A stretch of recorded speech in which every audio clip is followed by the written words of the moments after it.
Imaginez, si vous le voulez bien, une grande salle dans l'Europe médiévale. Des torches vacillent sur les murs de pierre, projetant des ombres dansantes sur de longues tables en bois, chargées de plats d'oiseaux rôtis, de bols de sauces colorées et de sculptures élaborées entièrement faites de sucre. L'air est lourd du parfum de la cannelle, des clous de girofle et du safran, des épices qui ont parcouru 6000 miles pour atteindre cette pièce. Seigneurs et dames sont assis dans leurs plus beaux atours, les serviteurs se déplacent avec une précision chorégraphiée, et des musiciens jouent doucement dans un coin. Pourtant, sous cette splendeur se cache une culture culinaire bien plus complexe, surprenante et sophistiquée que ce que la plupart d'entre nous ont été amenés à croire. Le Moyen Âge, qui s'étend approximativement du 5e au 15e siècle, a été le témoin de pratiques culinaires qui sembleraient à la fois étrangères et étrangement familières à nos sensibilités modernes. Du plus humble potage paysan au plus extravagant banquet royal, la nourriture dans l'Europe médiévale racontait des histoires de hiérarchie sociale, de dévotion religieuse, de commerce international et d'ingéniosité humaine face à la pénurie. Dans cette vidéo, vous découvrirez 70 faits fascinants sur la nourriture médiévale qui changeront à jamais votre vision de la vie au Moyen Âge. Nous explorerons pourquoi une livre de safran coûtait un mois de salaire entier, pourquoi les nobles évitaient délibérément de manger des légumes, et pourquoi les marsouins et les baleines étaient légalement classés comme des poissons. Vous découvrirez les rituels élaborés de détection du poison aux tables royales, les sculptures comestibles qui émerveillaient les invités des banquets, et la vérité surprenante sur les manières de table médiévales. Nous remettrons en question le mythe persistant, selon lequel les épices servaient à masquer le goût de la viande avariée. Nous révélerons ce que les paysans mangeaient réellement au quotidien. Et nous découvrirons les techniques de conservation sophistiquées qui permettaient aux communautés de survivre aux hivers rigoureux. Du pain, qui déterminait votre statut social aux cornes de licorne censées détecter le poison. Des goûteurs qui risquaient leur vie à chaque repas aux moines, qui ont transformé le brassage en une forme d'art. Ce voyage révélera un monde culinaire médiéval qui était à la fois brutal et magnifique, pratique et théâtral, profondément religieux et profondément humain. Ce que vous êtes sur le point de découvrir vous surprendra, remettra en question vos idées reçues et vous donnera peut-être une nouvelle appréciation des fondements médiévaux de nos traditions culinaires modernes. Le pain était au cœur même de l'existence médiévale. Chaque personne, du plus humble serf au plus puissant roi, consommait du pain quotidiennement. Pourtant, tous les pains n'étaient pas égaux, et le type que vous mangiez annonçait votre place dans la hiérarchie sociale aussi clairement que les vêtements que vous portiez ou le toit au-dessus de votre tête. Dans la société médiévale, le pain était bien plus qu'un simple aliment. C'était à la fois une monnaie, un symbole de statut et une nécessité quotidienne, le tout réuni en un seul aliment essentiel. Au sommet de cette hiérarchie du blé se trouvait le pain de bouche, le pain blanc du Seigneur. Fabriqué à partir de farine de blé finement moulue et méticuleusement tamisée, le pain de bouche exigeait non seulement de la richesse, mais aussi l'accès à une terre de qualité capable de supporter la culture du blé. Seuls les propriétaires terriens, dont les domaines bénéficiaient des terres les plus riches, pouvaient se permettre de consacrer leurs meilleurs champs à cette céréale exigeante. Le processus de création d'un pain véritablement blanc impliquait de multiples tamisages, pour éliminer chaque particule de son, ne laissant que la farine la plus pure et la plus blanche. Juste en dessous du pain de bouche se trouvait le gastel, un autre pain blanc à base de blé, bien que pas aussi finement tamisé que son cousin plus prestigieux. Le pain de seigle représentait la forme la moins chère de pain blanc, restant un luxe pour la plupart, mais à la portée des marchands prospères et des artisans accomplis. Cependant, la grande majorité des Européens du Moyen Âge ne goûtaient jamais à des produits aussi raffinés. Ils mangeaient plutôt du méteil, le pain le plus courant du Moyen Âge. Ce pain pratique combinait de la farine de blé et de seigle en proportions variables selon ce que les agriculteurs pouvaient cultiver et se permettre. Le méteil fournissait une nutrition adéquate sans les frais du blé pur, ce qui en faisait le plat de base pour les artisans, les petits propriétaires terriens et les travailleurs urbains qui possédèrent des moyens suffisants pour éviter la pauvreté pure et simple. Pour ceux qui se trouvaient au bas de l'échelle sociale, le pain devenait plus sombre, plus grossier et bien moins appétissant. Les ouvriers agricoles et les serviteurs de rang inférieur consommaient du pain bis fait d'un mélange d'orge, de pois secs, de malt et de tout ce qui pouvait être épargné en blé entier ou en seigle. Ce pain dense et lourd remplissait les estomacs, sans vider les bourses, bien qu'il procurât peu de plaisir à ceux qui en mangeaient jour après jour. Mais même le pain bis semblait luxueux, comparé au pain de cheval, une concoction saisonnière qui combinait des pois cassés secs, du son, des céréales autres que le blé comme l'avoine et le seigle, et même des glands lorsque les temps devenaient particulièrement difficiles. Malgré son nom suggérant une nourriture pour animaux, le pain de cheval nourrissait parfois les humains les plus pauvres lors des mauvaises récoltes et des périodes de disette. L'infrastructure nécessaire à la cuisson en dit long sur les priorités et les dangers du Moyen Âge. Les fours à bois représentaient des investissements en capital important, suffisamment coûteux pour que des communautés entières partagent un seul four appartenant au seigneur local ou à un boulanger prospère. Le feu constituait une menace si omniprésente dans les villes médiévales que les fours étaient fréquemment séparés des autres bâtiments, parfois même construits à l'extérieur des murs de la ville. Une seule étincelle égarée pouvait réduire un quartier entier en cendres, une catastrophe qui frappait les cités médiévales avec une régularité déprimante. Pour les pauvres, qui n'avaient pas accès aux fours communaux, la cuisson consistait à placer une pâte sans levain sous une marmite renversée sur un âtre au sol, une pierre plate positionnée au centre du plancher. Cette méthode primitive produisait des résultats comestibles, mais rien qui n'approchât la texture et la saveur du pain cuit dans de vrais fours. Dès les XIIe et XIIIe siècles, le pain était devenu si fondamental dans la vie quotidienne que des systèmes juridiques et économiques entiers se sont développés autour de sa production et de sa distribution. L'assise du pain, promulguée en Angleterre vers 1266, réglementait le prix, le poids et la qualité du pain vendu dans le commerce, reconnaissant que le contrôle de cet aliment de base signifiait le pouvoir sur la population elle-même. Bientôt, nous nous pencherons sur l'aspect peut-être le plus mal compris de la cuisine médiévale, le commerce des épices et son économie extraordinaire. Les coûts engagés pour acheminer ces saveurs exotiques d'Asie jusqu'aux tables européennes n'étaient pas simplement élevés, ils étaient astronomiques à tout point de vue. Prenons la situation d'un artisan qualifié à Londres au XVe siècle, gagnant environ 8 pence par jour pour son travail. Cela représentait un revenu respectable, le plaçant confortablement dans les classes moyennes. Pourtant, pour que cet homme puisse acheter une seule livre de poivre noir, il lui fallait plus de 2 jours de salaire. Le poivre, transporté en grande quantité par rapport aux autres épices, était en fait l'une des options les plus abordables. Les clous de girofle exigeaient près de 5 jours de salaire pour une seule livre, soit plus d'une demi-semaine de travail pour une quantité qui pouvait être utilisée dans une poignée de plats élaborés. Le gingembre, bien que plus abordable que certains de ses homologues, représentait tout de même une dépense importante pour quiconque n'était pas riche. Mais le safran, le précieux safran, coûtait l'équivalent d'1 mois de salaire entier pour une seule livre. Pour mettre cela en perspective, imaginez dépenser l'intégralité de votre salaire mensuel pour un seul ingrédient qui serait utilisé en minuscules pincées pour colorer et parfumer les aliments.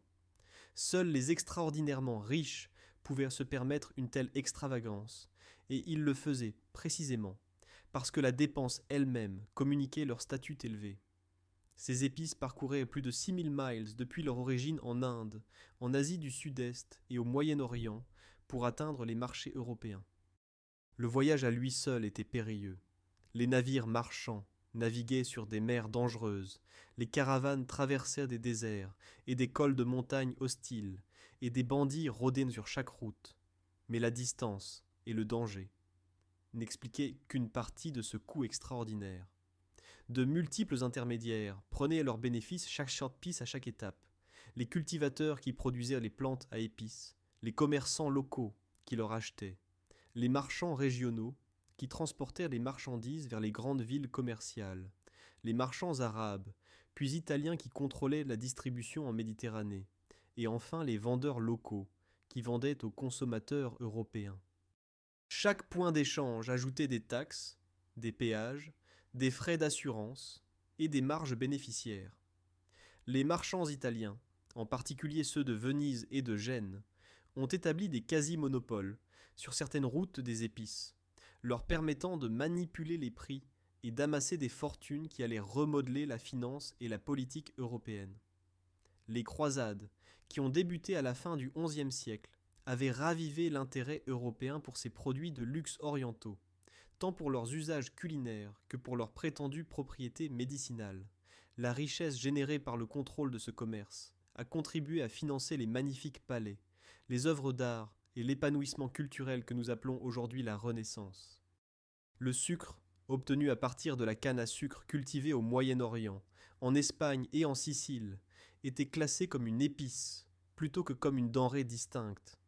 Rare et cher, le sucre servait à la fois à des fins culinaires et médicinales, considéré par les médecins comme une substance saine, pouvant faciliter la digestion et équilibrer les humeurs.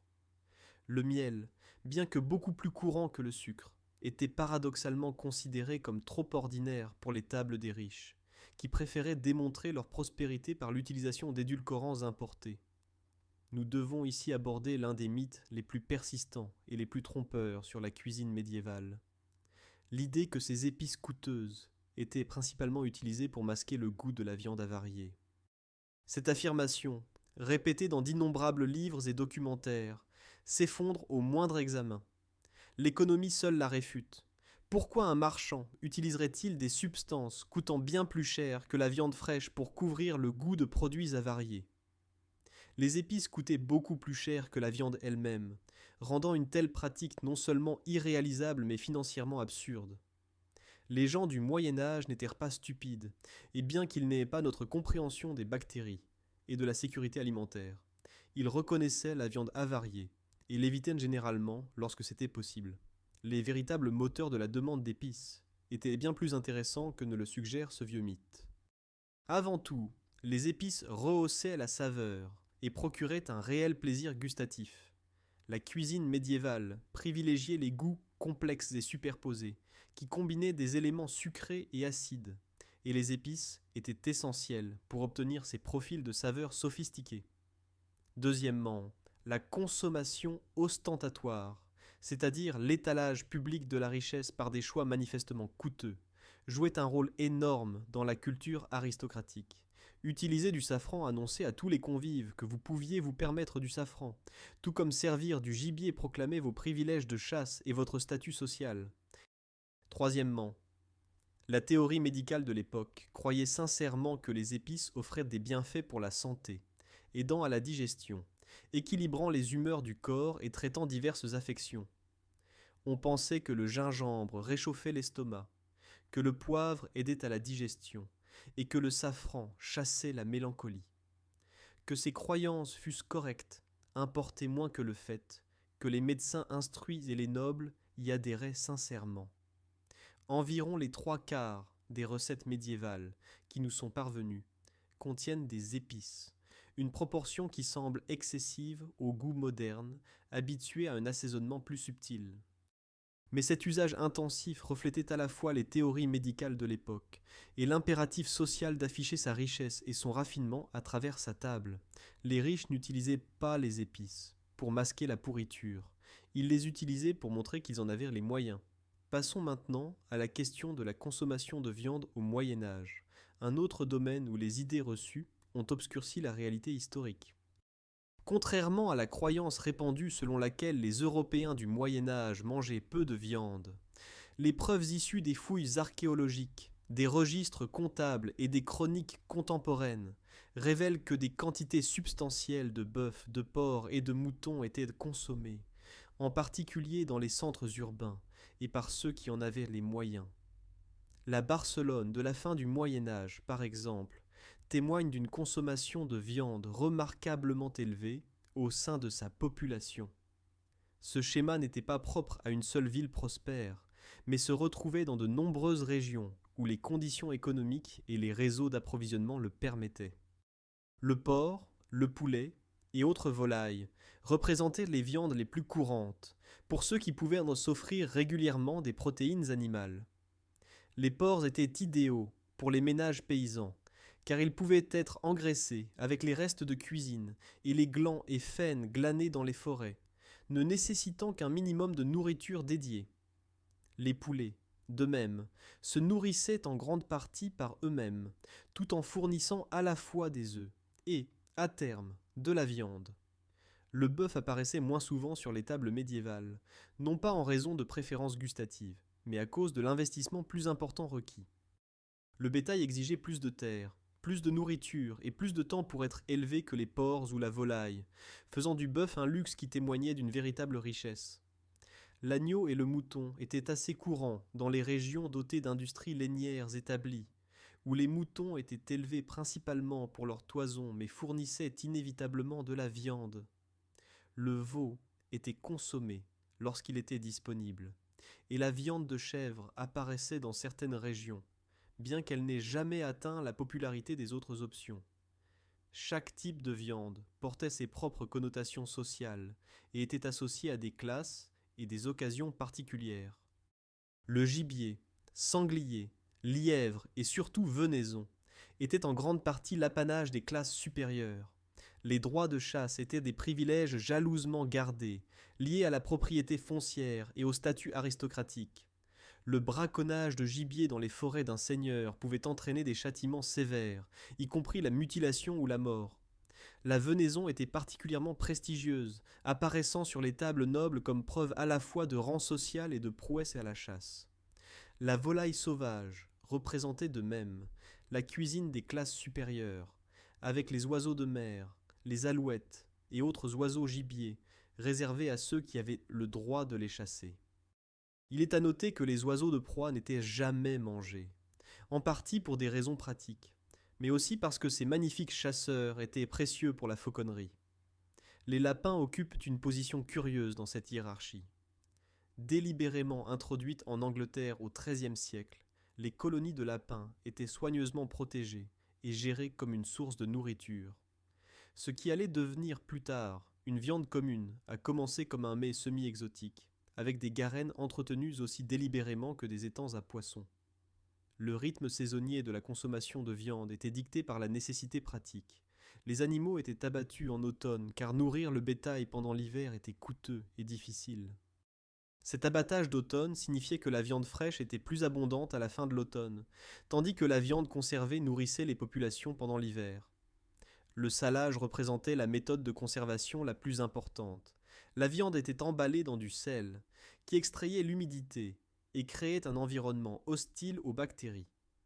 Le fumage et le séchage offrirent des options de conservation supplémentaires, chacune conférant des saveurs distinctives. Le poisson suivait des règles différentes, façonnées par des calendriers religieux plutôt que agricoles. La morue et le hareng constituaient des piliers de l'alimentation des populations du nord de l'Europe, leur abondance en faisant des aliments de base pour les riches comme pour les pauvres. Les fouilles archéologiques révèlent constamment des arêtes d'anguilles dans les sites médiévaux. On piégeait dans les rivières, on élevait dans les étangs, et on pêchait en mer pour varier les plaisirs. L'importance du poisson dans la cuisine médiévale ne peut être surestimée. Pendant environ un tiers de l'année, il était interdit aux chrétiens de manger de la viande. Chaque vendredi, les 40 jours entiers du carême et de nombreux autres jours de jeûne créaient une demande massive de sources de protéines alternatives. Le poisson remplaçait la viande ces jours-là, garantissant que même les jours de jeûne, ceux qui en avaient les moyens pouvaient bien manger. Cela nous amène à l'un des aspects les plus bizarres des classifications alimentaires médiévales. Le marsouin, la baleine et le dauphin étaient régulièrement consommés, classés par les théologiens médiévaux comme des poissons plutôt que de la viande. Le raisonnement était simple, bien que scientifiquement absurde. Ces créatures vivaient dans l'eau, donc c'étaient des poissons. Cela signifiait que les mammifères marins étaient techniquement autorisés pendant le carême.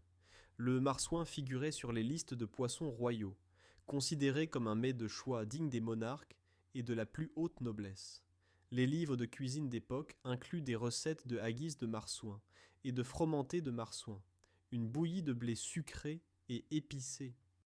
Le stockfish, de la morue fendue, fixé à un poteau et séché jusqu'à devenir dur comme de la pierre, était si courant qu'il apparaissait dans d'innombrables inventaires.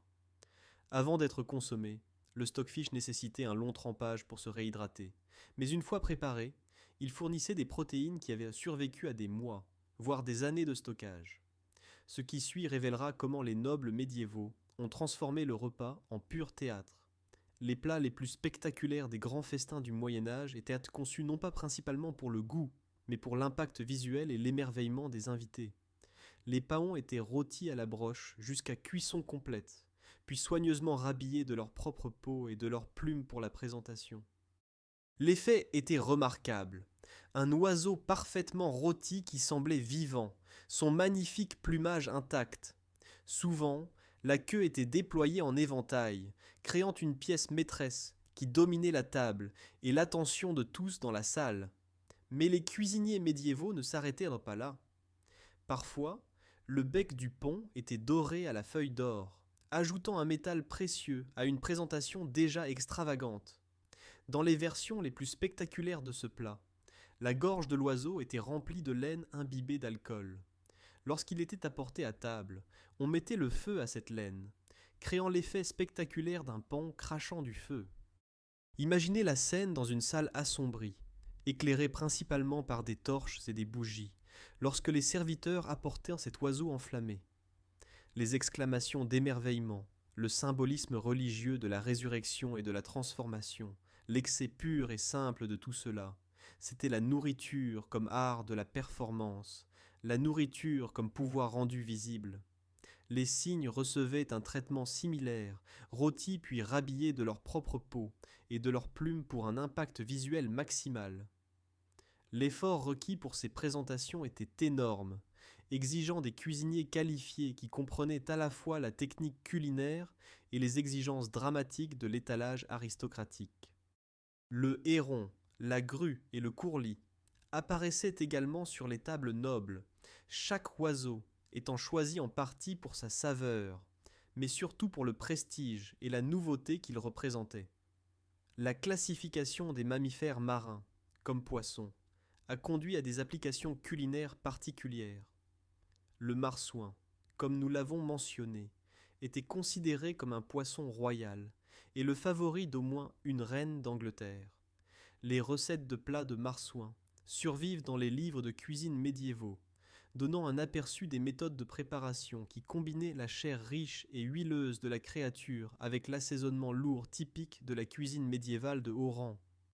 Le fait que de telles recettes aient été jugées dignes d'être consignées suggère à la fois le prestige de l'ingrédient et la régularité avec laquelle les ménages riches le préparaient. Cela nous amène à une question cruciale. Qu'en est-il des légumes ? La réponse révèle peut-être le fossé le plus marqué entre riches et pauvres dans la culture alimentaire médiévale. Les légumes étaient donc considérés comme nettement inférieurs par l'aristocratie, qui les voyait comme une nourriture de paysans indignes des tables nobles. Ce n'était pas simplement une préférence snob, mais un évitement actif. Lors des banquets, les nobles consommaient des quantités massives de viande, de fruits exotiques et de céréales raffinées, mais évitaient complètement les légumes qui poussaient en abondance dans les jardins de leur propre domaine. Les légumes courants comprenaient le chou, les betteraves, les oignons, l'ail et les carottes. Les légumineuses, en particulier les haricots et les pois, étaient des aliments de base pour les pauvres, fournissant des protéines essentielles lorsque la viande n'était pas disponible. Les fèves apparaissent à plusieurs reprises dans les preuves archéologiques. Les poireaux, le céleri, le persil, la laitue et les épinards complétaient ces légumes de base. Le panais mérite d'être mentionné comme un aliment de base médiéval loué pour sa robustesse et sa valeur nutritionnelle. Ces légumes racines pouvaient être conservés pendant l'hiver, poussèrent dans un sol pauvre et fournissèrent des calories et des vitamines, lorsque les produits frais se faisaient rares. Les choux de Bruxelles, aujourd'hui courants, ont en fait été cultivés pour la première fois en Belgique au XIIIe siècle. Les maisons paysannes comprenaient généralement un petit jardin, appelé un courtis, près de l'habitation. Ces potagers produisaient des choux, des oignons, des pois et des haricots, qui nourrissaient les familles tout au long de l'année.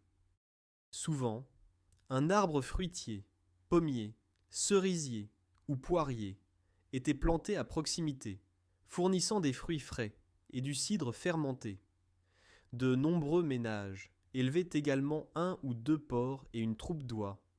Les plus grands vergers étaient associés aux domaines et aux monastères. Les vergers monastiques étaient parfois plantés à l'extérieur des murs du monastère ou même dans les cimetières, les moines estimant que les arbres fruitiers bénéficiaient d'un sol enrichi par la décomposition. Les pommiers et les poiriers fournissaient à la fois des fruits frais et du cidre fermenté qui pouvait être conservé. Les herbes occupaient une catégorie entre les légumes et les remèdes, utilisés abondamment, à la fois pour aromatiser et pour guérir. Le persil, la menthe, l'aneth, le fenouil, la ciboulette, la sauge, le basilic, le thym et le romarin figuraient dans les jardins et les recettes de toute l'Europe médiévale.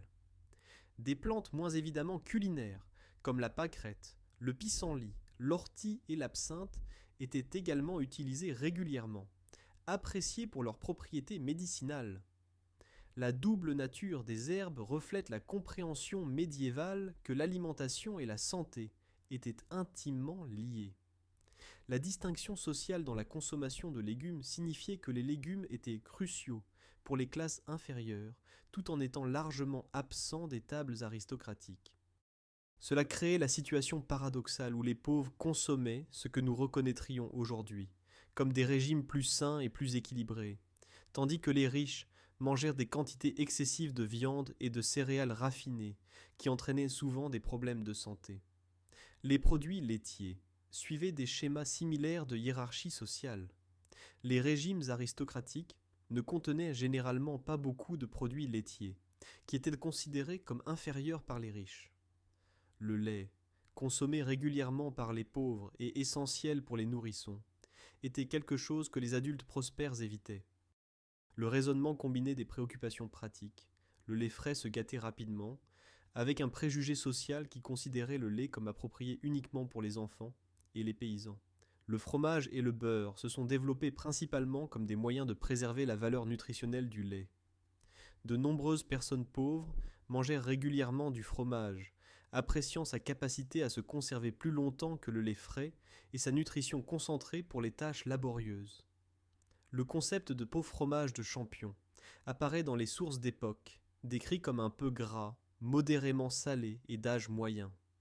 Plusieurs fromages médiévaux survivent encore aujourd'hui. Le Munster, le Cheshire, le Beaufort, l'Emmental et le Comté ont tous des origines médiévales, bien que les versions modernes diffèrent de leurs prédécesseurs médiévaux. Le développement de styles de fromages régionaux distinctifs reflétait à la fois la production laitière locale et les techniques de conservation. Le beurre a fait face à une résistance particulière de la part des classes supérieures. Non accepté comme nourriture aristocratique avant le début du XVIe siècle, le beurre était considéré comme excessivement paysan pour les tables raffinées. L'Église a joué un rôle dans l'acceptation finale du beurre, lorsque les autorités ont autorisé la consommation de beurre pendant le carême au début des années 1500. Cette sanction religieuse a contribué à élever son statut social. La Norvège est devenue un important exportateur européen de beurre. Les agriculteurs norvégiens payaient parfois leurs impôts en beurre plutôt qu'en pièces de monnaie. L'évolution de la production laitière reflète des changements agricoles plus larges. À l'origine, la plupart des produits laitiers provenaient du lait de brebis, un sous-produit de l'industrie lainière. À la fin du XIVe siècle, les bovins sont devenus de plus en plus populaires pour la production laitière. L'élevage laitier bovin s'est avéré plus productif par unité de surface, générant plus de lait à partir de la même quantité de terre que les systèmes basés sur les ovins. Nous devons maintenant aborder un autre mythe persistant sur la vie médiévale. L'idée que les gens du Moyen Âge étaient des mangeurs grossiers et désordonnés, qui s'essuyaient les mains grasses sur les nappes et rôtaient sans honte.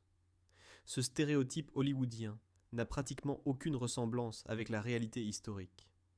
Les gens du Moyen Âge, en particulier ceux des cercles aristocratiques, étaient profondément soucieux du bon comportement à table. Les manières et la propreté étaient de rigueur parmi les classes supérieures, attendues et appliquées par la pression sociale et les guides de savoir-vivre. De l'eau pour se laver les mains était offerte dans des bassins peu profonds avant les repas et entre les plats, souvent accompagnée de fines serviettes en lin. Parfois, cette eau était parfumée avec des herbes ou des pétales de fleurs, transformant une nécessité hygiénique en une expérience luxueuse. Avoir les mains propres était impératif, précisément parce que la plupart des aliments étaient manipulés directement avec les doigts. Loin d'être négligents à ce sujet, les convives médiévaux ont développé une habileté considérable à manger proprement avec leurs mains, en utilisant du pain, et une technique soignée pour éviter de se salir ou de salir les nappes. Les ménages riches fournissaient de grandes serviettes en lin, qui étaient épinglées autour du cou ou placées sur les genoux pour protéger à la fois les nappes et les vêtements. L'utilisation de serviettes a commencé parmi les classes supérieures lors des grandes occasions, mais s'est progressivement étendue à des situations de repas plus régulières. Les guides de savoir-vivre étaient explicites. S'essuyer les mains ou la bouche sur les nappes ou les vêtements était très inconvenant et vous marquait comme mal élevé. Les instructions de se tenir droit et d'éviter de poser les coudes sur la table pendant les visites nous semblent familières, car ces règles ont survécu pratiquement inchangées pendant des siècles. La question des ustensiles surprend souvent les gens modernes. Les fourchettes n'étaient pas utilisées en Europe du Nord avant le XVIIe siècle, bien qu'elles fussent courantes dans les repas byzantins et italiens bien plus tôt.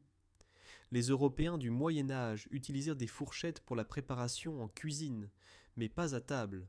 Ce n'est qu'au XVIIIe siècle que les fourchettes de table se sont généralisées en Europe du Nord. Les cuillères étaient fournies par l'hôte pour les plats qui en nécessitaient, mais les couteaux étaient une autre affaire.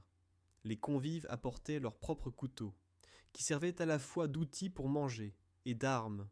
Le couteau d'un gentleman pouvait être utilisé pour couper sa viande au dîner et se défendre contre des brigands sur le chemin du retour. Les tranchoirs méritent une attention particulière en tant que solution typiquement médiévale au problème des assiettes. Il s'agissait d'épaisses tranches de pain rassis qui servaient d'assiettes comestibles, absorbant les sauces et les huiles des aliments placés dessus. Une fois le repas terminé, les tranchoirs saturés de jus et de sauce étaient collectés, mais pas consommés par les convives qui les avaient utilisés. Au lieu de cela, ces assiettes de pain étaient données aux pauvres qui attendaient aux portes ou servaient de nourriture au bétail. Les bords secs non consommés étaient émiettés et donnés à la volaille. Ce système de redistribution reflétait à la fois une gestion pratique des déchets et la charité religieuse, garantissant que même les restes des festins nobles avaient une utilité. Nous devons ensuite examiner comment les gens du Moyen Âge géraient le défi fondamental de la conservation des aliments dans un monde sans réfrigération. Les techniques qu'ils ont développées étaient sophistiquées, efficaces et absolument essentielles à la survie. Le salage représentait la méthode de conservation la plus courante, utilisée à la fois pour le poisson et la viande. Le sel extrayait l'eau des tissus par osmose, créant un environnement où les bactéries ne pouvaient pas prospérer. Les animaux abattus en automne étaient dépecés et la viande était conservée dans le sel pour la consommation hivernale. Le fumage prolongeait encore la conservation. Après un salage initial, la viande était suspendue au-dessus de feu, où la fumée pouvait lentement pénétrer la chair. La fumée elle-même éloignait les bactéries tout en ajoutant des saveurs distinctives qui variaient en fonction du bois utilisé pour le fumage. Ce double avantage, conservation et amélioration de la saveur, a fait du fumage une méthode populaire malgré le temps et le combustible requis. Le saumurage consistait à immerger les aliments dans du vinaigre ou une saumure salée, deux environnements hostiles aux organismes de détérioration. Cette technique prolongeait la durée de conservation de plusieurs mois et pouvait être appliquée aux légumes, aux fruits, aux œufs et même à certaines viandes. Le vinaigre était produit par une fermentation contrôlée, ce qui le rendait facilement disponible dans les régions productrices de vin ou de bière. Le séchage éliminait l'humidité des fruits, des légumes, des herbes et des viandes par exposition au soleil et à l'air ou par l'utilisation de fours. Les aliments séchés pouvaient être conservés pendant des périodes remarquablement longues, s'ils étaient gardés au sec et à l'abri des nuisibles. Des tranches de pommes, des moitiés de prunes, des champignons et de nombreuses herbes étaient asséchées pour l'hiver. La viande pouvait être coupée en fines tranches et séchée pour obtenir un produit reconnaissable par quiconque connaît la viande séchée. Les installations de stockage elles-mêmes représentaient une technologie de conservation importante. Les chambres souterraines et les caves à légumes maintenaient des températures relativement fraîches et stables toute l'année. Ces espaces stockaient des légumes racines comme les navets, les panais et les carottes, ainsi que des pommes, des barils de cidre et d'autres articles qui bénéficiaient de conditions fraîches. Les grottes naturelles et les cours d'eau froids offraient des avantages similaires dans les régions où il était disponible. Le miel et le sucre, bien que coûteux, offraient une excellente conservation pour les fruits et les légumes. Les articles conservés dans des bocaux remplis de miel pouvaient durer de longues périodes, car la forte concentration en sucre inhibait la croissance bactérienne. Les fruits cuits avec du sucre et scellés dans des bocaux, les ancêtres de nos confitures et gelées modernes, combinaient la conservation par le sucre avec la cuisson pour créer des produits qui restaient comestibles pendant des mois, voire des années. La fermentation mérite d'être reconnue non seulement comme une méthode de conservation, mais aussi comme un processus de transformation qui créait des aliments nutritifs et rendait des produits moins désirables plus appétissants. L'Allemagne médiévale a vu le développement de la choucroute à partir de choux fermentés, une technique qui a transformé un légume commun en un aliment de longue conservation riche en vitamines. Le processus de fermentation lui-même, bien que non compris scientifiquement, était soigneusement contrôlé grâce à des connaissances empiriques transmises de génération en génération.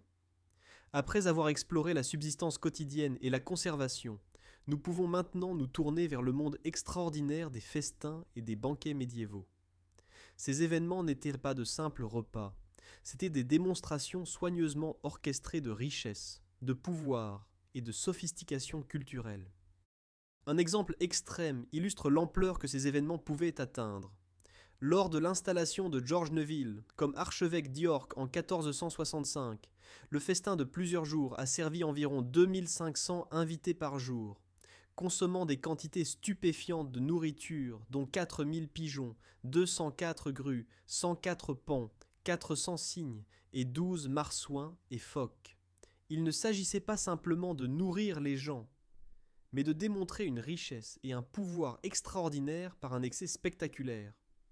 Entre ces plats apparaissaient des entremets, des sculptures comestibles complexes destinées à divertir et amuser les invités. Le terme dérivait d'une ancienne signification de subtil, comme ingénieux ou surprenant, plutôt que du sens moderne de discret. Fabriquées à partir de pâte à sucre, de massepain ou de gélatine, ces créations représentaient des scènes de récits religieux, d'événements historiques ou de romans de chevalerie. Les entremets simples pouvaient consister en une fromentée aux couleurs vives, garnie d'épices exotiques. Les versions élaborées comprenaient des modèles détaillés de châteaux remplis de fruits, des figures allégoriques de la littérature ou des tableaux historiques qui communiquaient des messages politiques. Certains entremets impliquaient des supercheries sophistiquées, des aliments déguisés en d'autres aliments. Des boulettes de viande pouvaient être colorées avec du jus de persil et disposées dans un aspic clair pour ressembler à des pommes. Des plats salés pouvaient être façonnés et colorés pour ressembler à des confiseries sucrées, ne révélant leur vraie nature qu'une fois consommés. À la fin du Moyen Âge, les entremets ont évolué au-delà des sculptures comestibles, pour inclure des ornements non comestibles, et même des performances jouées, devenant un divertissement de dîner qui transcendait la nourriture elle-même. Les techniques pour créer des plats dorés révèlent à la fois l'esthétique médiévale et le symbolisme attaché à la couleur. Un nombre énorme de recettes des XIVe et XVe siècles demandent du safran, cette précieuse épice valant un mois de salaire la livre. Les jaunes d'œufs fournissaient une autre source de couleur dorée, seule ou combinée avec du safran pour un effet maximal. Pour les plus extravagants, la feuille d'or pouvait être appliquée en garniture. Une alternative moins chère, appelée dorure, consistait à badigeonner les plats avec des œufs battus pour créer une teinte dorée sans or véritable. La fascination médiévale pour la nourriture dorée remontait aux croisades des XIe et XIIe siècles, lorsque les chevaliers européens ont découvert la nourriture dorée, arabe, des plats teints en or, garnis de feuilles d'or et servis dans des assiettes en or. Les médecins arabes considéraient l'or comme un remède capable de prolonger la vie humaine, une croyance qui s'est répandue en Europe. Ceux qui ne pouvaient pas se permettre de l'or véritable consommèrent sa couleur symbolique dans des aliments teintés au safran, participant à ses propriétés bénéfiques pour la santé par association visuelle. Les goûteurs royaux incarnaient la paranoïa et le danger qui hantèrent la vie politique médiévale. Ces individus étaient donc responsables d'assurer la sécurité du roi en consommant des portions de chaque plat, avant que le monarque n'y touche. Le processus de dégustation s'est développé en un ensemble complexe de protocoles, de rituels et de garanties. Le test commençait dans la cuisine royale, où les goûteurs cassèrent la croûte des tourtes, trempèrent du pain dans les ragoûts et goûtaient chaque préparation. Les serviteurs transportaient ensuite les plats testés en procession pompeuse jusqu'à la salle à manger royale, où ils étaient placés sur une table spéciale appelée une crédence, un nom dérivé de la créance, ou confiance établie par les tests de poison qui y étaient menés. Chaque serviteur mangeait du plat qu'il avait lui-même porté, créant une chaîne de tests qui protégeait théoriquement le roi de l'empoisonnement par son propre personnel. Tout ce que le roi buvait était également testé. Les chansons versaient quelques gouttes dans un bassin d'essai spécial et le buvaient avant de servir le roi. Les limites de ce système étaient évidentes, bien qu'apparemment pas pour la royauté médiévale et leurs médecins. Les poisons à action lente ne provoquaient pas de symptômes assez rapidement pour protéger le roi, mais les familles royales n'étaient pas disposées à attendre des heures que la nourriture refroidisse en surveillant les réactions tardives. Elles s'attendaient à ce que les goûteurs empoisonnés commencent à s'étouffer et à vomir immédiatement.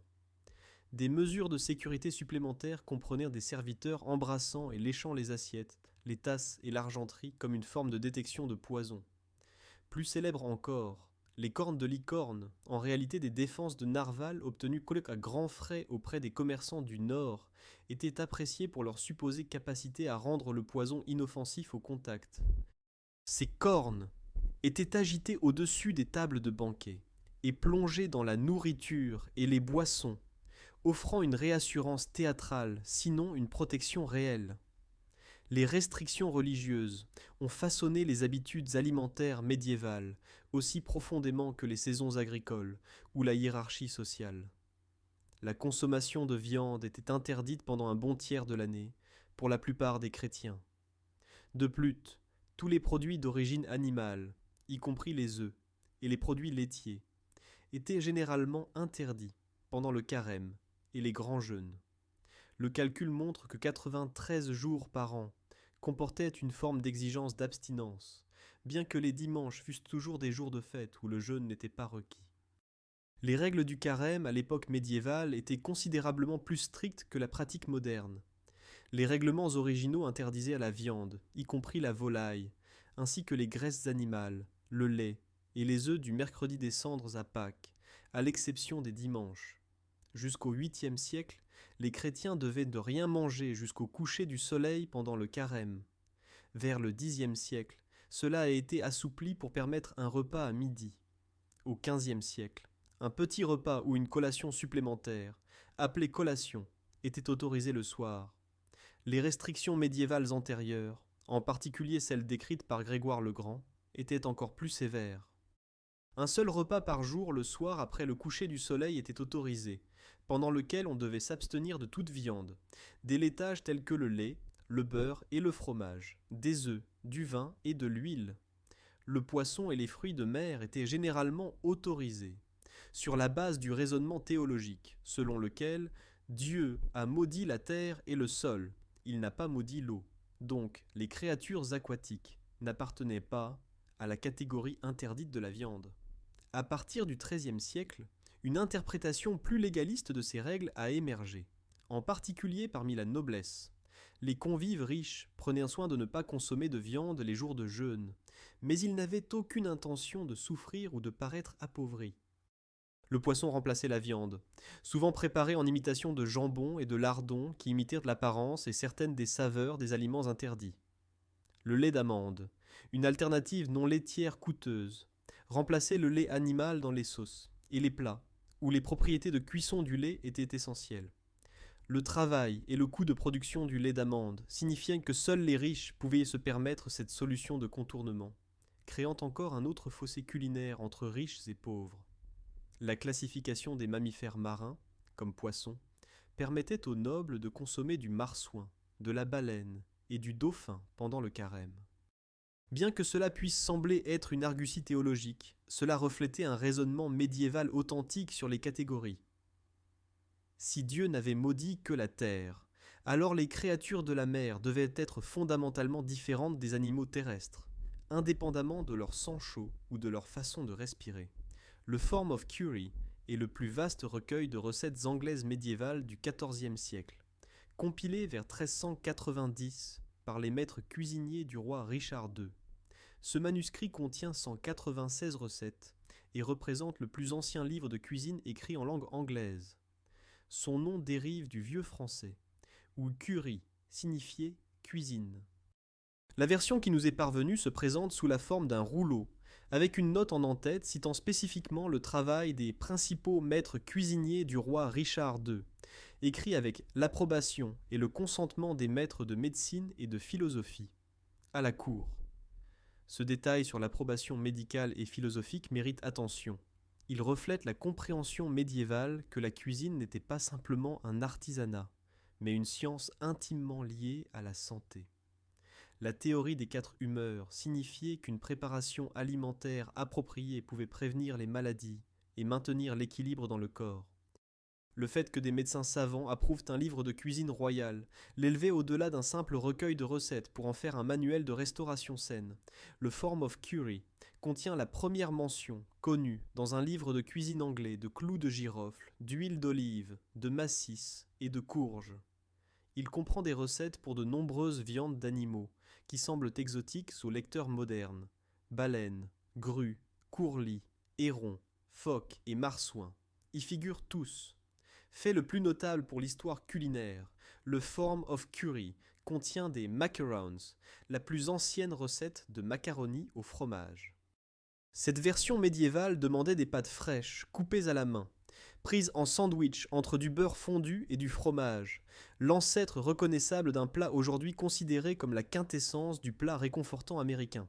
L'influence islamique sur la cuisine européenne au Moyen Âge a été profonde et souvent méconnue. Les marchands arabes ont servi d'intermédiaires qui ont apporté des épices et des fruits exotiques d'Asie de l'Est, les introduisant au Moyen-Orient, en Afrique du Nord et finalement en Europe. Les routes commerciales traversant la Méditerranée, l'océan Indien et la route de la soie transportèrent de la cannelle, de la casse, de la noix de muscade et des clous de girofle d'Inde, du bois de santal et du camphre du Vietnam, et du musc et de la soie de Chine. À l'époque médiévale, le rôle culinaire des épices s'était considérablement accru dans les mondes islamiques et chrétiens. La prédilection européenne pour les plats sucrés salés a été adoptée de la cuisine arabe, tout comme l'utilisation abondante d'épices qui caractérisait ce que les historiens de l'alimentation appellent le goût médiéval. Le répertoire aigre-doux typique de la cuisine médiévale des classes supérieures combinait le verjus, le vin ou le vinaigre avec du poivre noir, du safran et du gingembre dans des proportions qui sembleraient extrêmes au palais moderne. Des plats spécifiques révèlent clairement cette transmission culturelle. Le blanc manger, souvent décrit comme un pudding de riz avec de la viande, était en fait le plat arabe muhallabiya, adapté au goût et aux ingrédients européens. Les albondigas espagnoles ou boulettes de viande tirent leur nom de l'arabe al-bunduka, qui signifie la noisette, en référence à la taille et à la forme du produit fini. Même le fish and chips, ce plat anglais le plus emblématique, peut être retracé jusqu'à une recette andalouse du XIIIe siècle pour le poisson frit. Le sucre représente peut-être le don culinaire le plus important du monde islamique à l'Europe médiévale. La majeure partie de l'Europe n'avait jamais entendu parler du sucre, jusqu'à ce que l'ouverture de Tolède et de Palerme au contrôle chrétien à la fin du XIe siècle n'expose à cet édulcorant remarquable. La propagation ultérieure de la culture de la canne à sucre dans les régions méditerranéennes contrôlées par les chrétiens a créé les bases du commerce du sucre, qui allait finalement remodeler l'agriculture mondiale et, tragiquement, entraîner la traite des esclaves. Le gaspillage alimentaire, dans la société médiévale, suivait des systèmes de redistribution sophistiqués, reflétant à la fois des préoccupations pratiques et des obligations religieuses. Les restes de nourriture des domaines étaient distribués aux pauvres en aumône, une pratique imposée par la charité chrétienne. Les pauvres et les pèlerins se rassemblaient aux portes des domaines pour recevoir de la nourriture.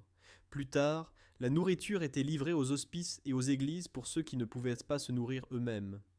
Le traitement des tranchoirs, ces assiettes de pain rassis dont nous avons parlé plus tôt, illustrait parfaitement cette hiérarchie du gaspillage. Rien n'était gaspillé, même ces tranches de pain imbibées de sauce trouvaient une redistribution utile aux pauvres, aux chiens de chasse et à la volaille. Le système du plat d'aumône représentait une distribution caritative organisée. Un aumônier veillait à ce que le plat d'aumône soit placé sur la table. L'écuyer tranchant y plaçait un pain de blé entier et des croûtes coupées. Les chansons ajoutaient les restes de vin et des échantillons de chaque plat de viande. Après le repas, l'aumônier emportait ces viandes rompues pour les distribuer aux pauvres qui attendaient aux portes. Le plat d'aumône lui-même revenait au mendiant le plus pauvre. L'évêque, Robert Grosseteste, avertissait les régisseurs de domaines de surveiller que les serviteurs ne volaient pas les restes pour leurs repas privés, au lieu de les donner en aumône, révélant à la fois la pratique attendue et la tentation de la contourner. La production agricole liée au cycle saisonnier avait un impact énorme sur la disponibilité alimentaire. Les fruits étaient non les plus frais en automne, au moment de la récolte. Le pain devenait plus abondant après les récoltes de céréales. Le poisson était plus abondant en été, lorsque des mers plus calmes permettaient une pêche plus intensive. Les régimes paysans suivirent de près ce rythme saisonnier, l'automne apportant l'abondance, tandis que la fin de l'hiver créait la soudure, une dépendance forcée aux aliments conservés et aux céréales rustiques. Les jours de fête des récoltes marquèrent le calendrier agricole. La Lammas, célébrée le 1er août, était connue comme le jour de la messe du pain, signifiant la récolte du blé. La Saint-Michel, le 29 septembre, mettait en vedette l'oie. La Saint-Martin, le 11 novembre, représentait le tournant saisonnier. Cette célébration à l'échelle du continent marquait la fin des récoltes et le début de l'hiver. La fête de la Saint-Martin signalait l'abattage annuel des animaux qui ne pouvaient pas être nourris pendant l'hiver, ce qui signifiait que la viande était soudainement abondante et moins chère. Le calendrier liturgique et la disponibilité saisonnière se combinaient pour façonner les habitudes alimentaires. Les deux jeûnes les plus longs, l'Avent et le Carême, introduisaient les plus grandes fêtes, Noël et Pâques. Ce rythme de privation suivi de célébration renforçait à la fois l'enseignement religieux et la cohésion sociale. La théorie des 4 humeurs dominait la pensée médicale médiévale et influençait la cuisine. Le sang était chaud et humide comme l'air, le flegme froid et humide comme l'eau, la bile jaune chaude et sèche comme le feu, et la bile noire froide et sèche comme la terre. Maintenir un bon équilibre était le but de la médecine et de l'alimentation. Différents aliments avaient des potentiels variés pour produire différentes humeurs. Les herbes pouvaient équilibrer les aliments flegmatiques, aux propriétés froides et humides, tels que les concombres, la laitue, les épinards, le poisson, le porc et le veau. Les herbes chaudes et sèches contrecarrèrent ces propriétés. Les cuisiniers de la fin du Moyen Âge étaient conscients des propriétés humorales. Les recettes des XIVe et XVe siècles montrent une conscience de la manière dont les ingrédients pouvaient affecter la santé du foyer. Cela explique l'assaisonnement intense de la cuisine médiévale. Au-delà de l'affichage de la richesse, des combinaisons complexes d'épices équilibraient les plats selon la théorie humorale. Un poisson froid pouvait être préparé avec des épices chaudes. Les lecteurs modernes trouvent les proportions médiévales excessives, mais dans le cadre médical de l'époque, elles représentèrent des tentatives rationnelles de créer une nourriture saine, aussi bien que savoureuse. Nous devons maintenant revenir à la réalité quotidienne de la majorité des gens du Moyen Âge. Le potage représentait la forme de cuisson la plus simple et fournissait un repas raisonnable aux paysans, en particulier à partir du XIIe siècle en Angleterre. Ce plat humble consistait essentiellement en légumes et en bouillon cuit, dans une marmite en terre cuite ou un chaudron en fonte. Avec le pain, le potage était le repas principal du paysan médiéval, consommé jour après jour avec des variations mineures selon la saison et la disponibilité. La base du potage était les légumes, choux, oignons, poireaux, céleri et pois de jardin. Les céréales et les légumineuses fournissaient un épaississant et une nutrition supplémentaire. L'orge, l'avoine, divers pois secs ou des lentilles transformaient un bouillon de légumes clairs en un plat consistant. La plupart des paysans ne pouvaient s'offrir de la viande que lors d'occasions spéciales.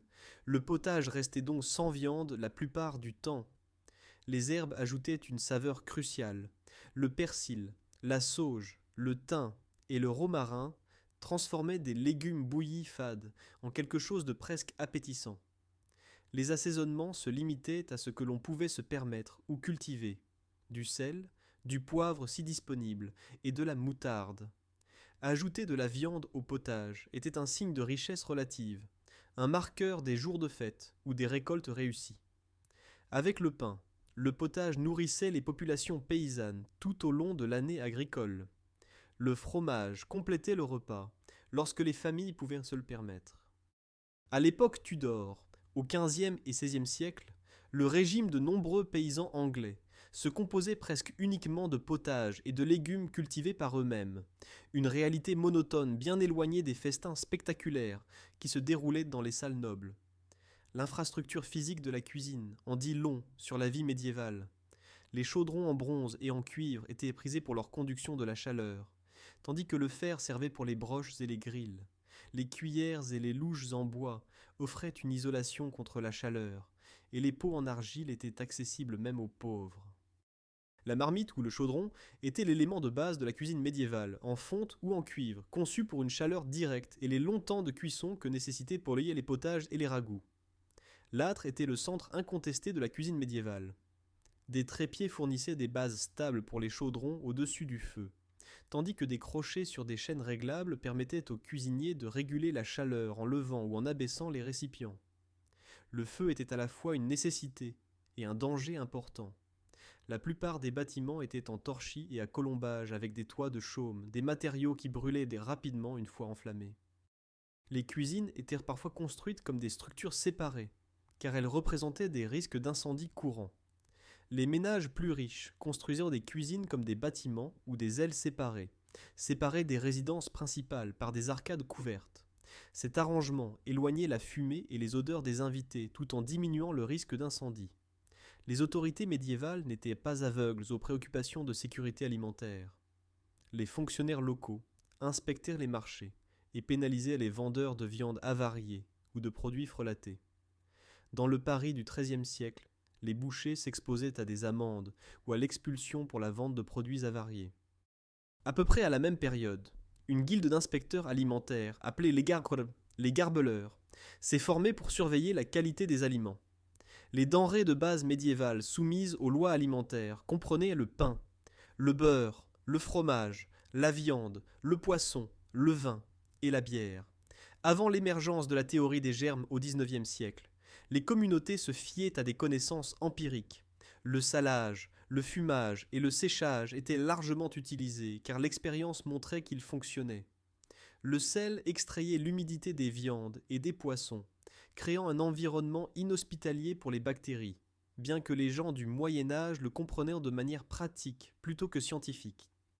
Cependant, l'affirmation persistante, selon laquelle les gens du Moyen Âge mangeaient régulièrement de la viande avariée, couverte d'épices, est en grande partie fausse. Les gargotes, moins chères, préparaient parfois des tourtes à partir de viande avariée, et des réglementations traitèrent spécifiquement de telles pratiques, bien que la détection fût difficile. Du XIe au XVe siècle, les herbes étaient bien plus importantes que dans la cuisine moderne, servant à la fois de saveur et de principaux médicaments. Les plantes traitèrent les blessures, les fièvres, les troubles digestifs et les maux courants. L'anis, la bourrache et la camomille fonctionnaient à la fois comme herbes culinaires et comme remèdes. Au-delà des herbes de cuisine familière, sauge, romarin, thym, laurier et menthe, les jardins médiévaux cultivaient la pariétaire, la jusquiame, la bétoine et la consoude à des fins principalement médicinales. Les familles paysannes médiévales utilisaient abondamment les herbes car elles étaient de faciles et peu coûteuses à cultiver, aidant à rendre les régimes fades plus appétissants tout en contribuant à la santé. La consoude était connue pour guérir les blessures et aider à réduire les fractures. L'anis était largement utilisé comme épice, médicament et dans la production de parfums dans toute l'Angleterre médiévale. Les monastères ont joué un rôle crucial dans la préservation des connaissances en phytothérapie. Les moines cultivaient des plantes médicinales, créaient des remèdes et fournissaient des soins médicaux. Les jardins d'herbes des monastères suivaient des règles établies vers l'an 840 par Walafrid Strabon, qui a décrit 24 plantes médicinales dans son livre influent Liber de Cultura Hortorum.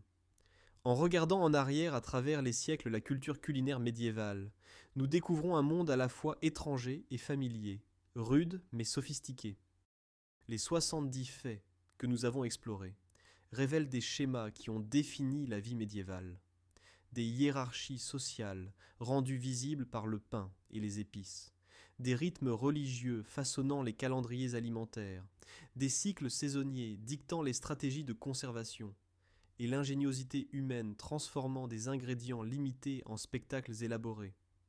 La relation médiévale avec la nourriture était fondamentalement différente de notre expérience moderne. La pénurie façonnait les choix d'une manière que la plupart d'entre nous ne connaissent plus. La conservation déterminait ce qui pouvait être mangé et quand. Les cycles agricoles créaient des périodes de fête et de famine, et les restrictions religieuses régissaient la consommation pendant un tiers de chaque année.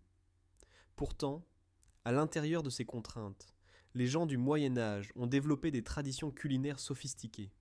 Ils ont créé des profils de saveurs complexes qui équilibrèrent le sucré et l'acide, le chaud et le froid, selon des théories médicales que nous savons aujourd'hui scientifiquement fausses, mais qui représentaient de véritables tentatives de comprendre la santé et la nutrition. D'un point de vue moderne, certains aspects semblent incompréhensibles. L'évitement délibéré des légumes par les riches nous semble pervers. La classification des mammifères marins comme poissons apparaît comme une manipulation théologique évidente. Pourtant, chaque pratique avait un sens parfait dans les cadres médiévaux de distinction sociale, d'interprétation religieuse et de danger politique. D'autres pratiques médiévales résonnent étonnamment bien avec les tendances contemporaines.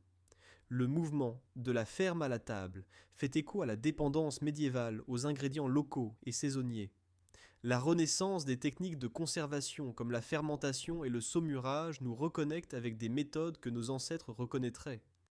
Notre appréciation croissante pour la fabrication de pain artisanal, les fromages affinés et les ragoûts mijotés représente un retour à des valeurs que les cuisiniers médiévaux comprenaient instinctivement.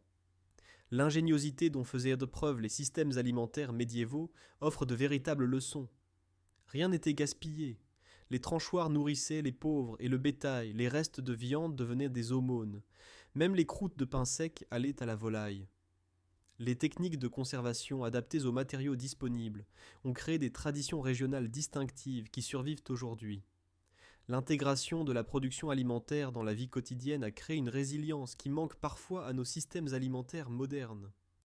Le plus frappant est peut-être la sophistication de la culture culinaire médiévale, si différente des stéréotypes grossiers perpétués par les médias populaires. Le plus ancien livre de cuisine anglais a été créé avec l'approbation des autorités médicales. Des systèmes de savoir-vivre élaborés régissaient les repas. Des réseaux commerciaux internationaux amenaient des épices d'Asie aux tables européennes. Ces réalisations ont eu lieu dans un monde sans réfrigération, sans compréhension scientifique de la sécurité alimentaire, sans agriculture moderne, et pourtant les cuisiniers médiévaux ont créé une cuisine digne d'étude et d'émulation. La prochaine fois que vous saupoudrerez du poivre sur votre repas sans penser à son coût, souvenez-vous de l'artisan qui a travaillé 2 jours pour s'offrir une livre. La prochaine fois que vous ouvrirez votre réfrigérateur et choisirez parmi l'abondance, souvenez-vous du paysan dont la survie hivernale dépendait de la conservation d'automne. La prochaine fois que vous mangerez des légumes parce que vous savez qu'ils sont sains, souvenez-vous du noble qui les évitait comme socialement inférieurs. Merci de m'avoir rejoint dans ce voyage culinaire à travers l'histoire médiévale. J'espère que ces 70 faits ont changé votre perspective sur ce que les gens du Moyen Âge mangeaient, comment ils conservaient leur nourriture et pourquoi ils faisaient les choix qu'ils faisaient. Le Moyen Âge n'était pas une période d'obscurité et d'ignorance, mais une ère d'adaptation, de créativité et de culture sophistiquée qui mérite d'être reconnue. Si vous avez apprécié cette exploration de la cuisine médiévale, je serais ravi que vous donniez un j'aime à cette vidéo et que vous la partagiez avec d'autres passionnés d'histoire. Abonnez-vous pour plus d'immersion dans la vie médiévale, où nous continuerons à découvrir les réalités qui se cachent sous les mythes. D'ici la prochaine fois, puissiez-vous apprécier vos propres repas avec une nouvelle conscience de la chance que nous avons de manger à une époque d'abondance, et de tout ce que nous avons encore à apprendre de ceux qui nous ont précédés, cuisinant à la lueur du feu dans des salles de pierre, transformant la pénurie en subsistance et la subsistance en art.